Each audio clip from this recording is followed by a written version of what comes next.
بسم اللہ الرحمن الرحیم. السلام علیکم ناظرین. ریڈ زون سے میں ہوں علی رضا الوی اور ہمیشہ کی طرح میرے ساتھ موجود ہیں جناب مظہر برلاس اور آج ان کے ساتھ تشریف فرما ہے آسیہ چودھری صاحبہ. آپ پاکستان تحریک انصاف کی رہنما ہیں. آپ کو ہم ہمارے پروگرام میں خوش آمدید کہتے ہیں. شکریہ آپ کا. جی مظہر برلاس صاحب. جی خواتین و حضرات، آپ کو پتہ ہی ہے کہ حسب سابق حسب روایت دعا کرتے ہیں ہم، اور آج بھی دعا کر رہے ہیں کہ اللہ تعالیٰ پاکستان کو سلامت رکھے، یہ ملک ترقی کرے، یہاں خوشحالی ہو اور یہاں غربت و افلاس کا خاتمہ ہو.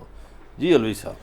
مظہر برلاس صاحب، آج کل اب عید ہے، عید کی تیاریاں ہیں، اور آج جب میں دیکھ رہا تھا ادھر آتے ہوئے تو ابھی بھی رش بڑا لگا ہوا ہے یہاں اسلام آباد کی مختلف سڑکوں پہ، مختلف جگہوں پہ. چھوٹے چھوٹے ڈھابے، چھوٹے چھوٹے جگہ بکرے لے کے کھڑے ہوئے ہیں، دیگر جانور لے کے کھڑے ہوئے ہیں. لگتا ہے پورے پنجاب سے یا کے پی کے سے لوگ آئے ہوئے ہیں بیچنے کے لیے. منڈیوں میں رش جو ہے بہت زیادہ نظر آ رہا تھا آج، اور چہل پہل ہے. اس حوالے سے بات شروع کرتے ہیں. اچھا، اس کی ایک وجہ ہے ہاں جی. یہاں رش ہونے کی. چونکہ چھوٹے شہروں میں یہ بیپاریوں کا ایک خیال ہے جی کہ چھوٹے علاقوں میں، چھوٹے شہروں میں غربت ہے تو بکرے لوگ اتنا نہیں خرید رہے. صحیح ہے. تو وہ انہوں نے اسلام آباد کا رخ کیا ہے. وہ سمجھتے ہیں کہ اسلام آباد بڑا امیروں کا شہر ہے اور بڑے یہاں امیر لوگ رہتے ہیں. صحیح. تو میرا خیال ہے ان کا آ کے یہاں جو شوق ہے وہ پورا ہو گیا. بکرے مہنگے بک جائیں گے. بکرے دیکھیے، کیپیسٹی نہیں رہی لوگوں میں، مہنگائی ہو گئی ہے. صحیح. میں نے تو پچھلے دنوں میں پورے پنجاب میں، یعنی ساؤتھ پنجاب بھی، سینٹرل پنجاب بھی اور یہ نارتھ پنجاب بھی، یہ پھر کے دیکھا. بڑے بڑے زمینداروں سے بات کی، چھوٹے کسانوں سے بھی بات کی، اور بھی جو طبقات ہیں ان سے. تو لوگوں کی جو کیپیسٹی ہے نا خریدنے کی، وہ ختم ہو گئی آلموسٹ. صحیح. جو بڑے بڑے زمیندار ہیں وہ بھی سوچ رہے ہیں کہ یار مہنگائی ہو گئی ہے. یعنی جنہوں نے کبھی سوچا نہیں تھا مہنگائی کا، وہ لوگ بھی سوچ رہے ہیں. صحیح. تو اس مرتبہ جو بیپاری تھے وہ کافی مایوس بھی جا رہے ہیں، اس لیے کہ مال بک نہیں رہا. اب جو بڑے صاحب سید لوگ بھی میں دیکھ رہا ہوں، وہ جا رہے ہیں بڑی قربانی کی طرف، حصہ ڈالنے کی طرف، کہ بڑے جانور میں حصہ ڈالنے. چونکہ بکرا جو ہے وہ 60-70 ہزار سے کم تو بکرا مل ہی نہیں رہا. جی جی بالکل. تو جب اس قیمت کا بکرا، ایک عام آدمی، دیکھیے پاکستان میں جتنے عام لوگ ہیں جو 25-30 ہزار تنخواہ لیتے ہیں، وہ تو بیچارے زندگی گزار لیں. صحیح ہے. یہ بھی ان کے لیے بڑی بات ہوگی. مہینہ گزر جائے. میں سمجھتا ہوں کہ جو بندہ الوی صاحب پیسے لیتا ہے 25-30 ہزار، جو عام ہمارے پرائیویٹ سیکٹر میں بھی ورکر ہیں، 25-30 ہزار والا بندہ اکیلا، اس کے لیے زندگی گزارنا مشکل ہے. اگر اس کے بیوی بچے ہیں یا والدین کے ساتھ رہتا ہے تو اس کے لیے مشکل ہو گیا ہے. بہت مشکل. ابھی بجلی کے بل بھی آ گئے ہیں. صحیح. جو عام بندے ہیں وہ کہہ رہے ہیں کہ جناب ہمارا، اگر کسی کا بل پہلے 4,000 آتا تھا اس کا 8,000 آ گیا، جس کا 8,000 آتا تھا وہ 16,000 آ گیا، جس کا 16 آتا تھا وہ 32 آ گیا. وہ بجلی کے بل آلموسٹ ڈبل ہو گئے ہیں. صحیح بات ہے. اسی طرح اثر پڑا ہے بہت سی، یہ گروسری کی چیزوں پہ اثر پڑا ہے. صحیح. لوگوں کے لیے ٹماٹر بڑے مہنگے ہو گئے ہیں، لوگوں کے لیے گھی مہنگا ہو گیا ہے، اور چیزیں مہنگی ہو گئی ہیں. صحیح ہے. اچھا، ایک سادہ بھی بندے ہیں نا، ایک سادہ آدمی کہنے لگا جی دیکھیں جی سبزی کا پیٹرول سے کیا تعلق ہے. سبحان اللہ. دکاندار سے بحث کر رہا تھا نا، تو دکاندار آگے کہہ رہا تھا بھائی میرے، یہ سبزی جو ہے یہ گاڑی سے آتی ہے وہاں سے. صحیح ہے. اس کا کیریج جو بڑھ گیا ہے، جو پہلے گاڑی آتی تھی، مثلاً ایک یہ ویگن ہے، یہ 12 کو سے مری جاتی ہے ویگن. ایک جو ویگن پہلے 120 روپے کرایہ لیتی تھی وہ اب لیتی ہے 350 روپیہ. اب یہ عام آدمی کے لیے بہت بڑا جمپ ہے. بہت بڑا جمپ ہے. بالکل. 120 سے ڈائریکٹ 350 پہ چلا جائے. صحیح. تو مہنگائی ہے، مہنگائی کے باعث لوگ کم خریداری کر رہے ہیں. کم خریداری کر. جی آسیہ چودھری صاحبہ، آپ کا کیا تجربہ ہے؟ آپ کو کیا لگتا ہے مہنگائی نے کتنا اثر ڈالا ہے عام آدمی کی زندگی پہ؟ کتنی مشکلات ہیں ابھی عید کے حوالے سے بھی؟ لوگ کتنے پریشان لگتے ہیں آپ کو؟ بسم اللہ الرحمن الرحیم. جی میں یہ بتانا چاہتی ہوں کہ آپ دیکھیں کہ پہلے بہت زیادہ آسانیاں تھیں لوگوں کے لیے. ایک عام نارمل بندہ جو تھا اس کے لیے بہت زیادہ مشکل ہو گیا. جو لوگ جو ہیں ابھی عید کی، پہلے آپ دیکھیں بازار جب جاتے تھے بہت زیادہ رش ہوتا تھا، جو اب نظر نہیں آ رہا. صحیح. وہ اس وجہ سے، اس کی سب سے مین وجہ یہ ہے کہ مہنگائی اتنی زیادہ ہو گئی ہے غریب کی پہنچ سے بھی دور ہو گیا ہے. صحیح. اب وہ بازار جاتے ہیں, پہلے بچوں کی شاپنگ کر رہے ہوتے تھے, بڑوں کی شاپنگ, اب تو وہ بیچارے لوگ نظر ہی نہیں آ رہے. صحیح. کیونکہ مہنگائی نے انہوں نے اتنی زیادہ کر دی ہے کہ جس کی کوئی انتہا ہی نہیں ہے. صحیح ہے. وہ غریب لوگوں کے اوپر ظلم کر رہے ہیں, صحیح. جو نہیں ہونا چاہیے. ایک عام طبقے کا جو لوگ ہے اس کو تو کوئی فرق نہیں پڑے گا, صحیح ہے. کیونکہ ان کی لائف تو نارمل چل رہی ہے ویسے کہ ویسے ہی. لیکن غریب لوگوں کے لیے مشکل یہ ہو گیا ہے کہ ہر چیز پہ مہنگائی ٹیکس لگا دیا گیا ہے. اور غریب لوگ جو انہوں نے بات کی تھی کہ ہم آٹا سستا کریں, گھی سستا کریں, دالیں کریں, وہ غریب تو وہی کھاتا ہے نا. صحیح ہے. آپ دیکھیں ان کی پہنچ میں وہ بھی نہیں ہے. اب وہ اس پہ بھی روتے ہیں, اس پہ خودکشیاں کر رہے ہیں لوگ وہاں بیٹھ کے. تو یہ بہت بڑا ایک ان کے اوپر, یہ شہباز شریف صاحب کو میں کہنا چاہتی ہوں, جو انہوں نے کس لوگوں کے لیے جو آتے ہی سب سے پہلے انہوں نے ایک بیان دیا تھا, جی میں آٹا سستا کر رہا ہوں اور گھی سستا کروں گا, غریب جو عوام ہے اس کو ریلیف دوں گا, جو نہیں دیا. نہیں, وہ تو کہتے تھے میں کپڑے بیچ کے بھی آٹا سستا کر دوں گا. وہ آپ دیکھ لیں انہوں نے کیا, انہوں نے کپڑے پہنے ہی ہیں, انہوں نے آٹا سستا غریب لوگوں کا کپڑا اتارا ہے انہوں نے. صحیح, بالکل. لیکن مظہر پرلاز صاحب, یہ آج حکمرانوں کا میں نے آج کل میں دیکھا ایک دعویٰ چل رہا تھا کہ کوکنگ آئل کی قیمتیں ہم اتنے 100 کم کر رہے ہیں, فلاں چیز اتنی سستی کر رہے ہیں, فلاں چیز اتنی سستی کر رہے ہیں, اور ساتھ یہ ایک اور بولتا ہے, وہ کہتا ہے 1 سال مہنگائی رہے گی. ان کو سمجھ نہیں آ رہی کہ کیا بات کرنی ہے اور کیا نہیں کرنی. حضور گزارش یہ ہے کہ یہ تو دعوے ہیں نا کہ ہم یہ بھی کر رہے ہیں وہ بھی کر رہے ہیں. صحیح. ابھی کل دیکھیے, جی کل نہیں بلکہ پرسوں جو انہوں نے کام کیا, 7 روپے بجلی مہنگی کر دی. جی ہاں, ٹھیک ہے. صحیح. اب بجلی پہلے ہی بہت مہنگی ہے, 45% مہنگی کی ہے, اس میں 7 روپے اور مہنگی کر دی ہے. تو غریب بندہ تو بیچارہ بل دینے کے چکر میں, اور پھر اوپر پتہ کیا لکھا ہے, جی جی, ادا کرو فوراً نہیں تو بجلی کاٹ دی جائے گی. بالکل ایسے. اب یہ مجھے سمجھ نہیں آ رہی کہ پہلے تو یہ لوڈ شیڈنگ اتنی ہو گئی ہے. یہ آسیہ چودھری صاحبہ جانتی ہیں, آپ بھی جانتے ہیں کہ لوگ یو پی ایس کا نام بھول گئے تھے. عمران خان کی حکومت میں 3.5 سال لوڈ شیڈنگ نام کی چیز نہیں تھی. درست ہے. لوگ جنریٹر کا نام بھول گئے تھے. اب کیا ہوا, کون سے جن بجلی کھا گئے ہیں, کوئی پریاں لے گئی ہیں, کوئی بھوت ٹکر گئے ہیں, مجھے یہ تو پہلے یہ نہیں سمجھ آ رہی. صحیح. اور اس کا جو لوڈ شیڈنگ کا برا اثر پڑ رہا ہے وہ ہماری انڈسٹری پہ پڑ رہا ہے. اچھا, پھر ایک اور بات ہے, یہ دیکھیے ہمارے جتنے لوگ ہیں سینٹرل پنجاب کے, ہمارے سینٹرل پنجاب سے دریا گزرتے ہیں. جی ہاں, نہریں گزرتی ہیں. بالکل. ہم ان سے بوند استعمال نہیں کر سکتے. صحیح ہے. چاول بھی ہم کاشت کرتے ہیں. جی بالکل. اور ہمارا جو چاول ہے وہ اس کی کاشت کے لیے ہمیں پانی کی ضرورت بہت پڑتی ہے. صحیح. اب کیا ہے کہ ڈیزل انہوں نے کر دیا ہے کوئی 300 روپے کے قریب. صحیح ہے. اب ہمارے ٹیوبل جو ہیں وہ چلتے ہیں ڈیزل سے. تو ایک اور بیماری آ گئی کہ ہمارے دیہاتوں میں 5 لیٹر سے زیادہ وہ ڈیزل نہیں دے رہے. وہ کہتے ہیں جی پتہ نہیں کل مہنگا ہو جائے, کیا ریٹ ہو جائے. اب تاجر تو تاجر ہے نا, وہ اپنی تاجرانہ سوچ رکھتا ہے. صحیح ہے. تو جناب والا جو ڈیزل کے اخراجات ہیں, جی ہاں, کہ ابھی مجھے پرسوں ایک بندے نے بتایا, اس نے کہا میں نے 50 ایکڑ چاول لگوایا, مونجی لگوائی ہے. صحیح. تو میں نے اپنے بھائی کو 6 لاکھ روپیہ بھیجا تھا کہ یہ پانی کے لیے اور کھاد کے لیے. تو اس نے کہا میرے بھائی نے مجھے پیغام بھیجا ہے کہ 1.2 لاکھ روپیہ اور بھیجیں. اب جو وہ 8-10 لاکھ اس کا شروع میں خرچ ہو گیا ہے. صحیح. اب جب تک فصل تیار ہونی ہے اس کا اور بہت خرچہ آنا ہے. صحیح ہے. تو پھر اس کے بعد وہ چاول سستے کہاں سے دے گا, کیسے دے گا؟ صحیح ہے, ممکن ہی نہیں ہے. ممکن نہیں. اسی طرح گندم ہے. مجھے تو ایک اور لگتا ہے کہ اس ملک میں کوئی غذائی بحران آنے والا ہے. آپ دیکھیے لوگ آٹے پہ لڑیں گے, لوگ چاول پہ لڑیں گے. صحیح ہے. مجھے یہ بتائیے, ابھی میں دیکھ رہا تھا کل ٹی وی میں کہ یہ جو کرکٹر ہیں ہمارے کامران اکمل, ان کا بکرا چوری ہو گیا. جی جی جی. اچھا, اب بکرے چوری اور لوگوں کے بھی ہو گئے ہیں.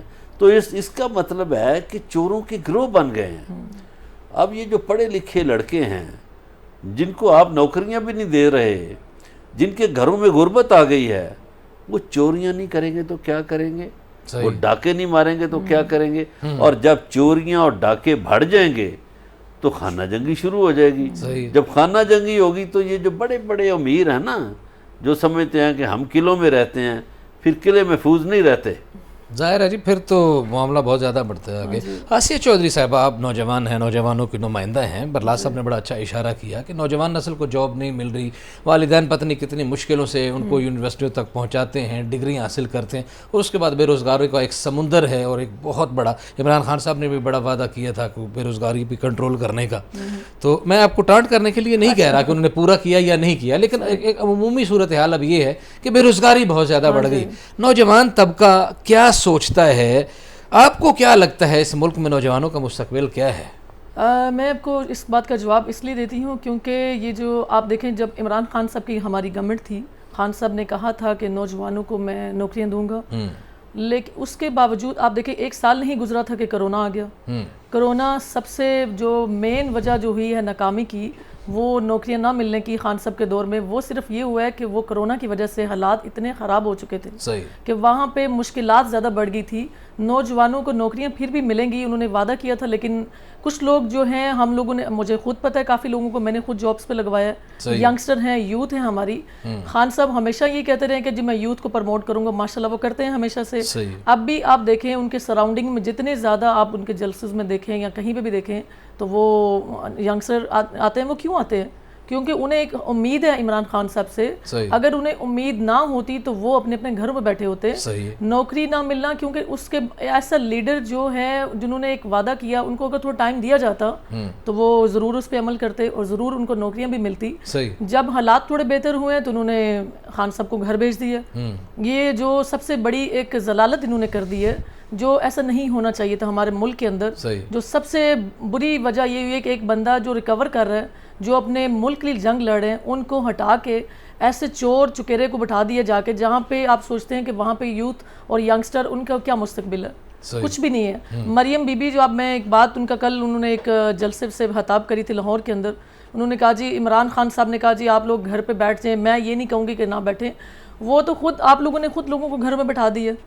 پھر ایک اور بات بھی سوچتے ہیں آصف چودھری، اس پہ آپ ذرا روشنی ڈال دیں کہ وہ کہتے ہیں جی ان کے بچے تو وزیر بن جاتے ہیں. مولانا فضل الرحمان صاحب کا بیٹا وزیر بن گیا، آصف زرداری کا بیٹا وزیر بن گیا، اچھا جی شہباز شریف کا بیٹا جو ہے وہ سی ایم بن گیا. تو لوگ کہتے ہیں ہمارے بچے کدھر جائیں؟ اس پہ ذرا بات کریں. اچھا جی، ہمارے بچے، اب دیکھیں ہم پاکستان کا مستقبل ہیں، ہماری جتنی نئی جنریشن ہے ان کے حالات اب آپ دیکھیں، جو مہنگائی اور اس دور کے اندر وہ کیا کریں گے؟ آپ کو لگتا ہے کہ وہ کالجز اسکول میں جائیں گے اس طرح؟ کبھی جب ایک غربت بڑھ چکی ہے، جو ہمیشہ سے جو بڑے اور خاندانوں کے بڑے بچے ان کے جو کہتے ہیں، شہباز شریف کے بچوں کو دیکھ لیں، نواز شریف کو بچوں کو دیکھیں، ان کا مستقبل تو آلریڈی روشن ہے. وہ تو پڑھے نہ پڑھے، لیکن وہ تو ان کی ایک جائیداد ان کی مل رہی ہے ان کو، جو ملک لوٹ کے انہوں نے کھایا ہے. سونے کا چمچہ وہ کہتے ہیں ہم جی لے کے پیدا ہو گئے. وہ پیدا ہوئے ہیں اس لیے کیونکہ انہوں نے ملک لوٹا ہے، ملک کا پاکستانیوں کا خون نچوڑا ہے انہوں نے، جو ابھی تک نچوڑے ہیں. اب اتنی مہنگائی کے باوجود لوگ، آپ کو لگتا ہے کہ لوگ اسٹوڈنٹ کالج میں جائیں گے؟ کیسے افورڈ کریں گے؟ ماں باپ ان کے جو کیسے وہ مینیج کریں گے؟ ان کے اخراجات جو اتنے زیادہ ہو چکے ہیں. تعلیم کے اب دیکھیں، جو پہلے ایک کالج کے بچوں کی جو فیسز تھی وہ کم تھی، ابھی انہوں نے زیادہ وہ بھی کر دی ہے. جب آٹومیٹکلی ایک ایک چیز اوپر جائے گی تو وہ کس طرح اس حالات کے اندر وہ کیسے بچے پڑھیں گے؟ کیسے پاکستان کا بالکل صحیح کہا جی آپ نے کہ بڑا مشکل ہو گیا جی. والدین کے لیے بھی بڑا مشکل ہو گیا ہے، بچوں کے لیے بھی بڑا مشکل ہو گیا ہے، اور حالات اتنے خراب ہوتے چلے جا رہے ہیں کہ سوائے مایوسی کے کچھ نہیں ہے. لیکن بہرحال ہمیں پھر بھی مایوسی سے آگے نکل کے اچھائی کی طرف سوچنا ہے اور اچھائی کو بانٹنے کی طرف بڑھنا ہے، اور توقع رکھنی ہے کہ اللہ کرے اس پاکستان کا مستقبل بہتر ہو، اس عوام کا مستقبل بہتر ہو. بات چیت کا سلسلہ جاری ہے، ہمارے ساتھ رہیے گا. ملتے ہیں بریک کے بعد.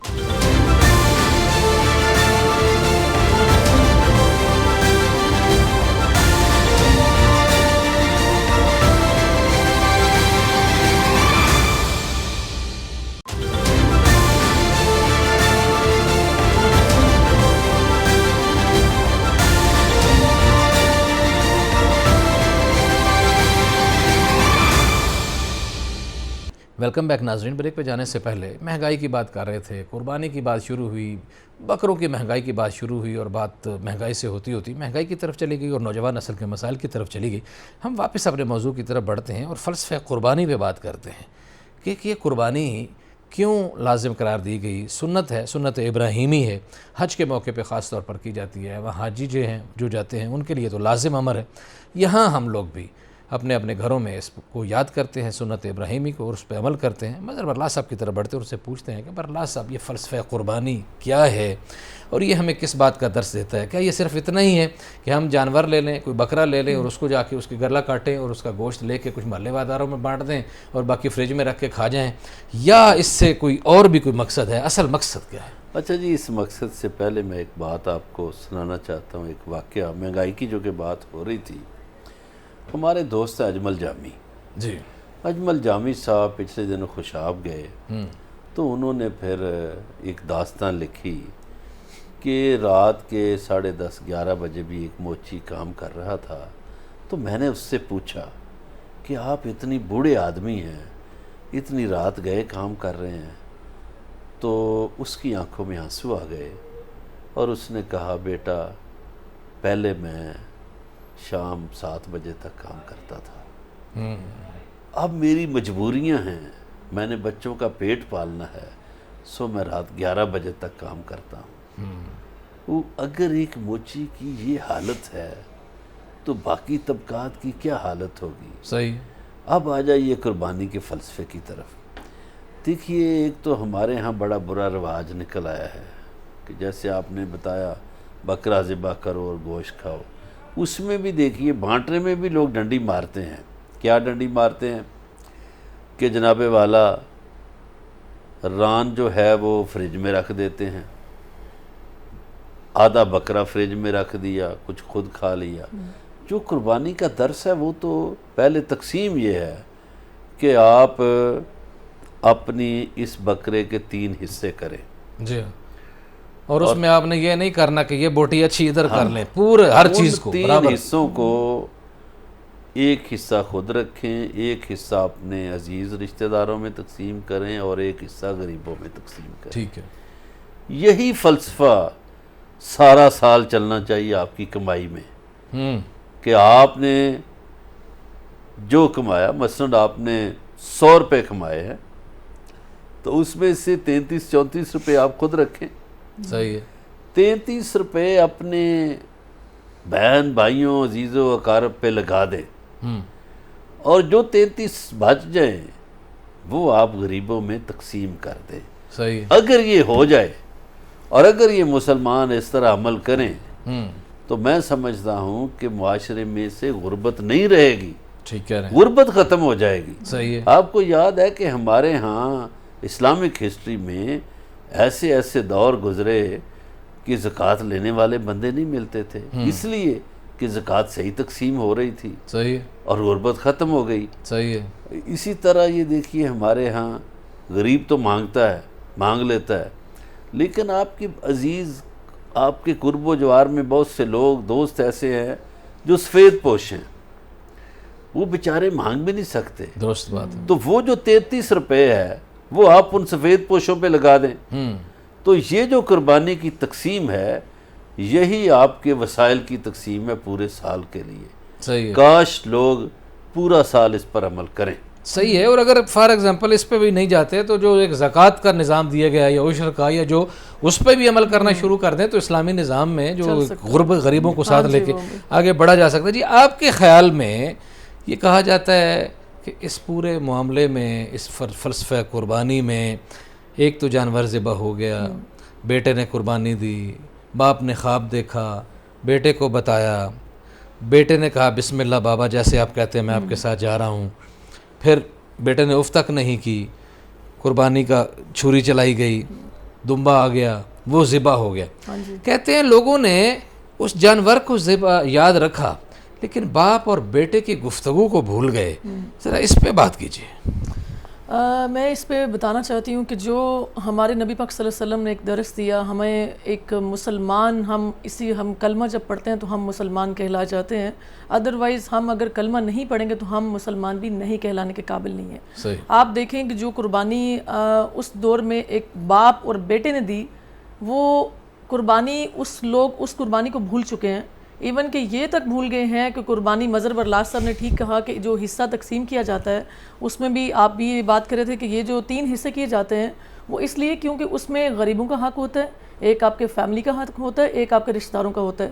آپ یہ دیکھیں کہ اس میں خاندان کا جو حق ہے اس میں سے بھی ہم کیا کرتے ہیں کہ اس میں بھی ہم گھپلا کرتے ہیں، صحیح کیونکہ ہماری جو ہے ہم مسلمان ہونے کے صرف نام پہ مسلمان چل رہے ہیں، صحیح اس کے علاوہ ہم مسلمان کہلانے کے قابل نہیں ہیں، صحیح کیونکہ ہم ایمانداری سے کچھ نہیں کر رہے۔ ہم ایک چھوٹے سے گوشت کے ٹکڑے کے لیے ہم اپنا ایمان بیچ دیتے ہیں، اپنی نیت کو خراب کر دیتے ہیں۔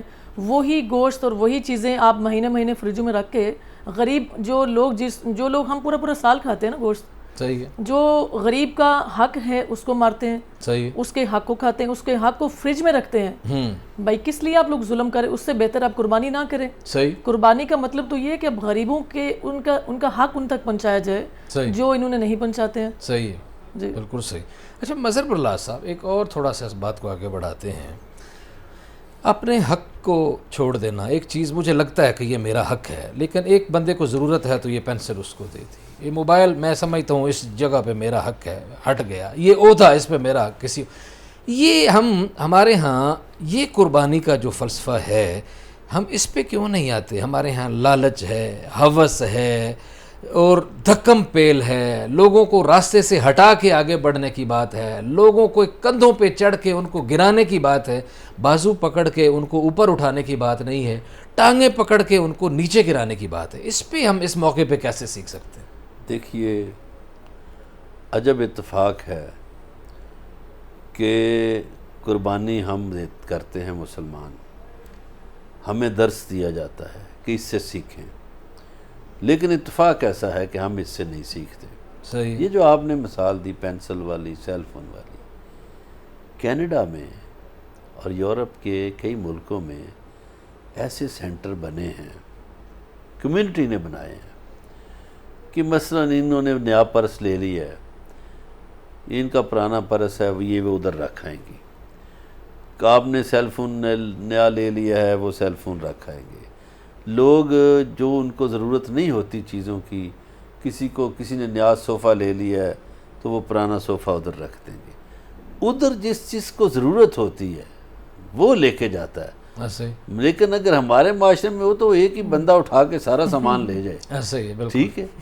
اب انڈیا میں اسی طرح یہ جو شادی کا جوڑا ہے یا کھلونوں کا ہے، انہوں نے بینک بنایا ہے، کھلونا بینک، لباس بینک، ایسے ہی ہے، تو اس طرح معاشرے چل رہے ہیں۔ معاشرے اسی طرح چلتے ہیں۔ اچھا ہمارے ہاں بھی یہ ہوا، ہم نے دیکھا وہاں جگہ جگہ پہ لوگوں نے ایک کنسیپٹ لیا ایران سے، دیواریں مہربانی لگائے گئے، دیواروں پہ چونا کیا گیا، لکھا گیا دیواریں مہربانی، ہینگر لگائے گئے، اور شروع میں ہم نے دیکھا بھی صحیح کہ 2-4 بندے کوئی 2-4 کپڑے لگاتے تھے، رکھاتے تھے، پھر ہم بھول گئے کیونکہ ہم بڑے جذباتی قوم ہیں، چیزوں کو دیکھتے ہیں، کاپی کرتے ہیں، نقل کرتے ہیں، کام کرنے کی کوشش کرتے ہیں، لیکن استقلال کے ساتھ اور محنت کے ساتھ اور مستقل مزاجی کے ساتھ نہیں کر پاتے۔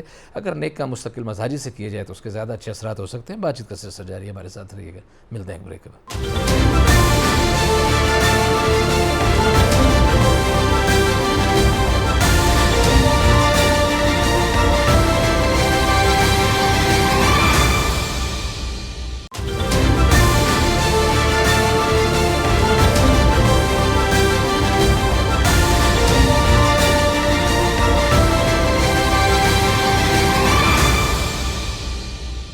ویلکم بیک ناظرین۔ بریک پہ جانے سے پہلے بات ہو رہی تھی فلسفہ قربانی پہ۔ قربانی کا جو فلسفہ ہے اسے ہمیں کیا کیا سیکھنا چاہیے معاشرے میں؟ اس سے بکرے ذبح کرنے کی بجائے، بڑے بڑے جانوروں کی قربانیاں دینے کی بجائے، ان میں حصہ ڈالنے کی بجائے، اس کے ساتھ ساتھ وہ تو کرنا ہی ہے، کرنا چاہیے، اس کے ساتھ ساتھ کیا کرنا چاہیے اس پہ ہم بات کر رہے تھے۔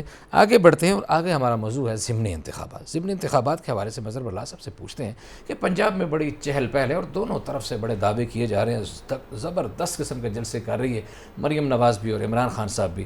مظہر برلاس صاحب آپ کو کیا لگتا ہے کہ کیا رزلٹ آئے گا جی ضمنی انتخابات کا پنجاب سے؟ اظہار تو یہ ہے کہ جو جیتتا ہے اس کو جیتنے دے، قربانی ہے نا، اور اس سے فلسفہ یہی ہے کہ حقدار کو حق مل جائے۔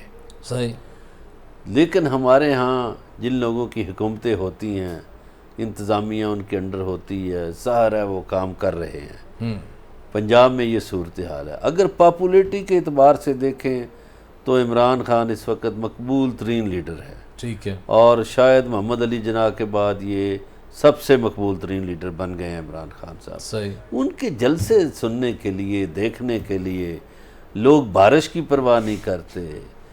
اچھا، عورتیں، بچے، مرد راستوں کی پرواہ نہیں کرتے، سننے آتے ہیں جلسے ان کے. آپ نے بھی جو دیکھے ہیں جلسے. اب مجھے یہ نہیں سمجھ آتی کہ کچھ عرصہ پہلے تک کشمیر میں اور گلگت بلتستان میں مریم نواز لوٹوں کی ہمیشہ مخالفت کرتی رہیں. صحیح کیا. آج وقت نے کیسا ان کو مجبور کیا ہے کہ وہ لوٹوں کی کمپین چلا رہی ہیں. امتداد اور عمران خان نے اپنا بیانیہ اتنا مضبوط بنا دیا ہے کہ انہوں نے اپنے بیانیے سے یہ ثابت کر دیا ہے کہ یہ لوٹے بے وفا ہیں، تو بے وفا لوگوں کو ووٹ نہ دیں. اچھا، پھر دوسرا جو وجہ ہے جو پی ٹی آئی کی پاپولیرٹی کی، اب لوگ الوی صاحب کمپیریزن کرتے ہیں عمران خان کا اور موجودہ حکمرانوں کا. اب جب وہ دیکھتے ہیں کہ اس وقت تو 150 روپے لیٹر پٹرول تھا اور عالمی سطح پر پٹرول کی قیمت بھی زیادہ تھی. صحیح. اب جب عالمی سطح پر پٹرول کی قیمت کم ہے تو یہاں 250 روپے لیٹر مل رہا ہے. پھر وہ بجلی پہ کمپیریزن کرتے ہیں، وہ بھی ظاہر ہے لوڈ شیڈنگ ہو رہی ہے اور بجلی مہنگی مل رہی ہے. گیس پہ کمپیریزن کرتے ہیں. پھر وہ یہ باقی چیزیں جو دالیں، گھی، سبزی، اس پہ کمپیریزن کرتے ہیں تو وہ کہتے ہیں جی وہی اچھا تھا. تو یہ مہنگائی بھی جو ہے یہ نون لیگ کے گلے پڑے گی. کوشش وہ بہت کر رہے ہیں. ٹھیک ہے. مگر میرا خیال ہے کہ اگر الیکشن ڈے پہ آسیہ چودھری صاحبہ کی پارٹی نے پورا پیرا دیا تو کوئی شک نہیں پی ٹی آئی جیت جائے گی. ٹھیک ہے جی. آسیہ چودھری صاحبہ، آپ کیا اندازہ لگا کے بیٹھی ہیں؟ خواہش تو ہوگی کہ ساری کی ساری نشستیں واپس آ جائیں، لیکن اندازہ کیا ہے ایک پولیٹیکل اسٹوڈنٹ کے ناطے، ایک ورکر ہونے کے ناطے؟ میں تو یہ سمجھتی ہوں کہ جو اگر تو ایمانداری سے انہوں نے جو پنجاب کے اندر، آپ دیکھیں کہ پہلے پنجاب کے اندر حالات ڈیفرنٹ تھے. خان صاحب سے جب ہماری حکومت سے پہلے 18 سے پہلے بھی 17 میں بھی حالات ڈیفرنٹ تھے. صحیح ہے. اب آپ دیکھیں حالات اس طرح ہو گئے ہیں کیونکہ عوام مجبور ہو چکی ہے. ایسے لوگوں کو برداشت نہیں کریں گے. اگر انہوں نے ووٹ جو ہے وہ ان میں کوئی بے ایمانی نہ کی تو عمران خان صاحب کو وہ سیٹیں ملیں گی اور ہماری پارٹی جیتے گی انشاءاللہ سے. لیکن میں امید نہیں کرتی ہوں کیونکہ ان کے جو آپ دیکھیں جو پنجاب کے اندر جتنی پولیس ہے، جتنے ادارے ہیں، وہ سارے ان کے انڈر ہیں. وہ سارے ان سے ڈرتے ہیں. ان کے سامنے یہ تو ایسے جیسے فراؤن بنے پھر رہے ہیں. کیونکہ پنجاب کے اندر آپ جب جائیں، پہلے پولیس، آپ اسلام آباد کی بات کر لیں، یہ ریڈ زون کی بات کر لیں، جو ڈی چوک ہے وہاں پہ کنٹینر آپ کو نظر نہیں آتے تھے پہلے. صحیح. 4 سال 3.5 سال میں کوئی کنٹینر آپ کو نظر نہیں آیا ہوگا کیونکہ خان صاحب ڈرتے نہیں تھے. صحیح. یہ تو اتنے ڈرتے ہیں ان چیزوں سے کہ عوام کہیں کراس نہ کر دے اور ہمارے اوپر حملہ نہ کر دے.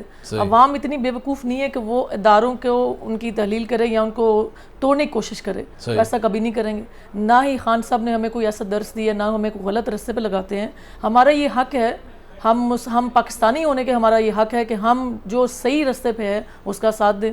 صحیح. اگر یہ صحیح ووٹ اگر تو ٹائم پہ ہوتے ہیں تو آپ دیکھیں گے انشاءاللہ عمران خان واپس آئیں گے اور ایک ڈبل تہائی جو ووٹ ہیں اس سے بھی زیادہ بہتر انشاءاللہ پوزیشن کے ساتھ آئیں گے.